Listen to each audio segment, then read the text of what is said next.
it is called jumping over thorns. Means it is a popular game in the Philippines and it is originated in Cabanatuan, Nueva Ecija.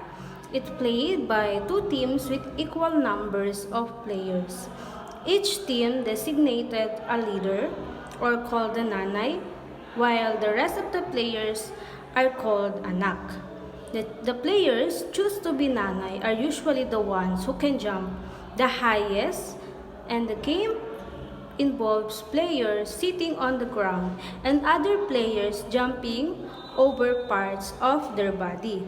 Also, in Luksong tinik, players basically jump over the people's feet, which is meant to be the tinik, which one foot or hand of the two players sitting on the ground will be added after all players have jumped the first round. Here are the sample of Luksong tinik.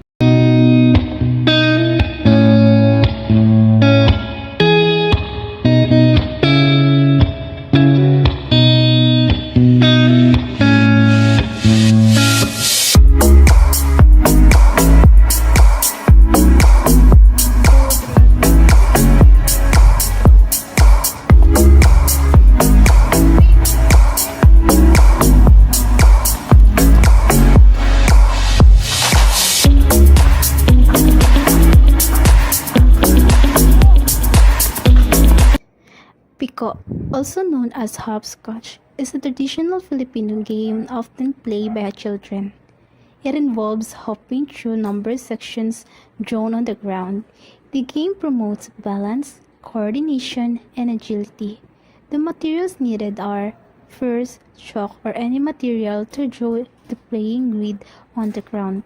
Second is pamato or marker, usually a flat stone, small piece of wood, or any similar item. To setting up the game, first, draw the grid. Create a grid with a square number from 1 to 8 or more depending on the variation. Second, decide the order. Players decide the order to play usually through a simple game like Jack and Poy, rock, paper, scissors, or may bataya. The basic rules and mechanics. First, starting the game, the first player throws their pamato into the first square, which is the number 1. Second, hopping. The player hops on